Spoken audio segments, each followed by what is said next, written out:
Hello and welcome to my review of the Imperial Knights Armiger Warglaives. A pack of 2 of these miniatures will cost you £45, so you can look at it from the point of view of about £22.50 each. And we're now living in a world where Games Workshop are charging £21 for small single little character miniatures.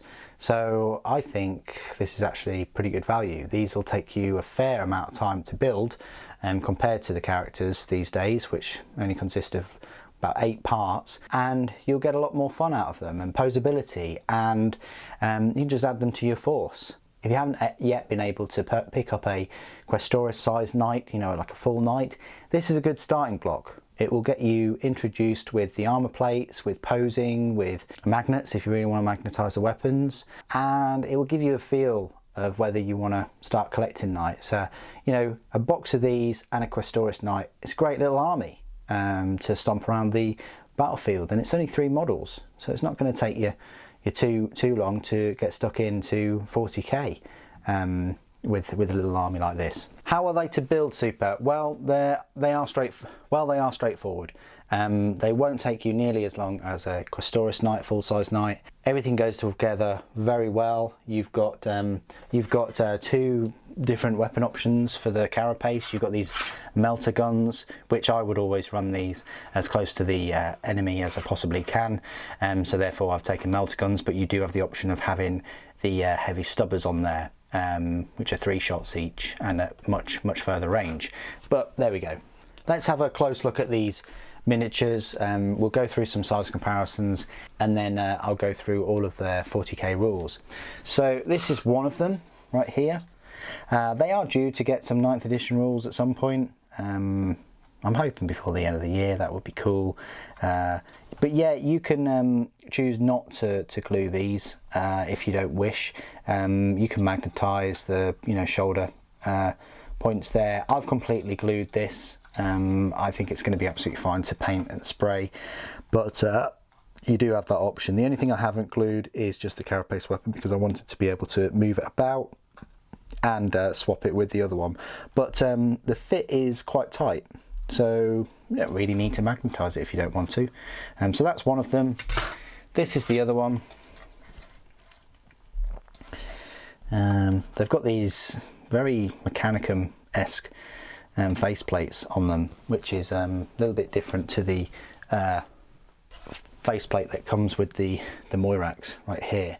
And while we're at it, we might as well just do a little comparison with the Forge World Moirax. Now, this just gives you an idea. You can see how much resin you're getting with the Moirax kit, but be warned, this is the more expensive side of the Warhammer hobby, whereby a set of 2 will cost you £45, but just one of these will cost you £37. So yeah, they come with the fancy resin parts though, and fancy exotic weaponry instead of just like autocannons and melter weapons. But I thought I'd just throw that in there to give you a comparison. And while we're on the subject of comparisons, let's have a look at it compared to one of my Questoris knights. So this is where they will stand next to a Questoris knight. You know, they would be great slaved to one, to use that phrase. Typically in a knight household, the Questoris, or leader of the knight household, has the highest rank and will be in charge of these smaller armiger class knights, or war dogs as you call them. Much lesser in the food chain compared to the leaders of the knight household, and they are very subservient to the larger knights, and are kind of slave to them through the Nospheric link as well, and they will just carry out the orders, you know, usually unquestionably by the Questoris knight.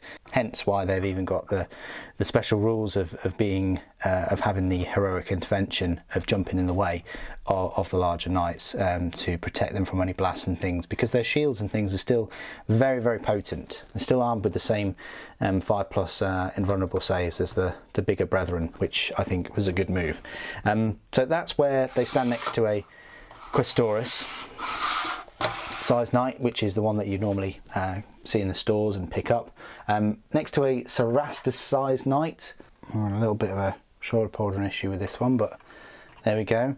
So it gives you an idea there of just how small they are next to a Cerastus. They're probably barely up to the hips of one of these, so that gives you an idea there. And then the size comparison I always like to do is just with the three usual models. So we've got Slime Marbo, which just represents a, you know, a Imperial Guard kind of unit, a Space Marine, which goes almost up to the knee joint, and then a Primaris there, which definitely goes past the knee joint, but still a fair distance from the hip.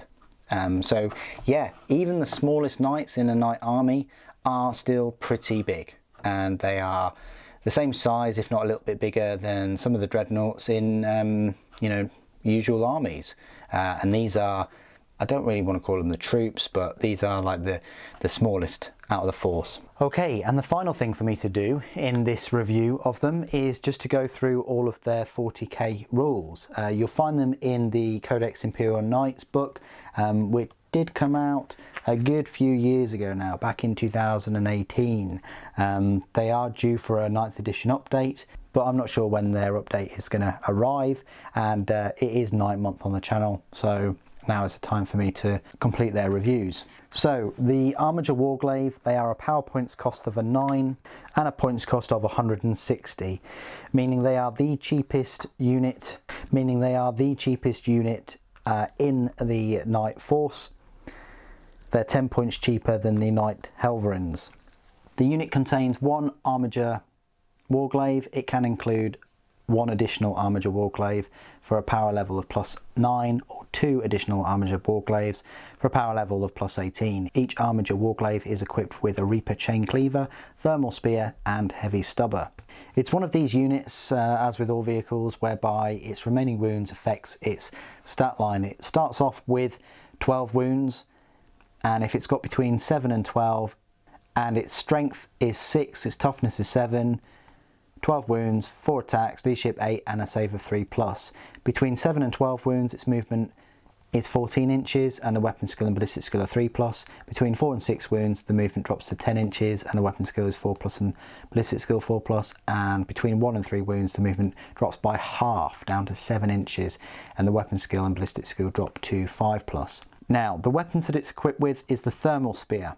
It's a 30-inch range, assault D3, strength 8, AP -4, damage D6. If the target is within half range of this weapon, you roll 2 dice when inflicting damage with it and discard the lowest result. That's pretty nice, and the fact that it's an assault weapon means it's got an effective range there of 44 inches. Or if you'd like to use 2 dice for damage, then it only needs to be in range of 29 inches of its target.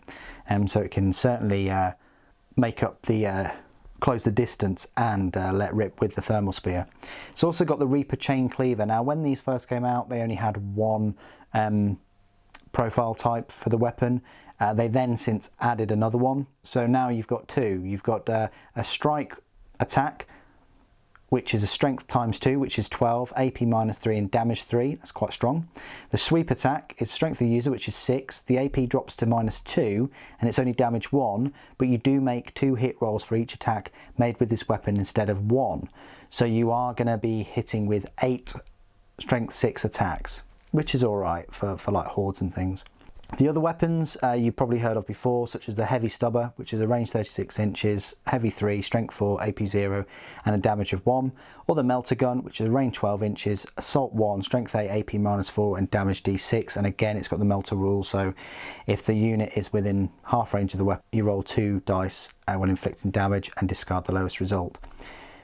War gear options: any model may replace its Heavy Stubber with a Melta gun. And abilities: Iron Shield. Models in this unit have a 5+ invulnerable save against ranged weapons. That's brilliant. So already you've got toughness 7, you've got 12 wounds, you've got a save of 3+ and a 5+ invuln. Very survivable. Explodes. Each time a model in this unit is reduced to 0 wounds, roll a dice before removing it from the battlefield. On a 6 it explodes and each unit within 6 inches suffers D3 mortal wounds. Vehicle Squadron. The first time this unit is set up, all of its models must be placed within 6 inches of each other.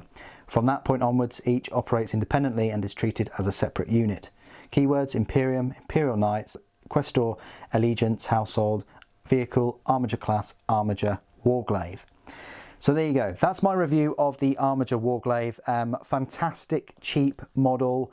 You know, 320 points will get you 2 of them. And then if you wanted a Questoris Knight on top of that, you're looking at anywhere between 285 points to 385 points. But typically they're about 285 points or so.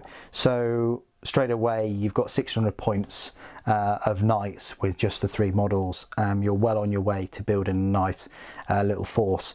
I really like the look of them. They can be dangerous. Don't underestimate that 3-shot Melta weapon. It is a 30-inch range Melta weapon. I think when people first look at these knights, they just think, oh, they're like you know, cute little knights. They're a little bit like dreadnoughts. No, these are terrifying little beasties, and underestimate them at your peril. You know, they're survivable with the high toughness, a lot of wounds, good save and good save throws, and they've got decent weapons to back them up as well. But what do you guys think? Please do put your thoughts and opinions down in the comments below. It'd be great to hear from you. Thank you ever so much for joining me today. Thank you for watching. The Emperor Protects.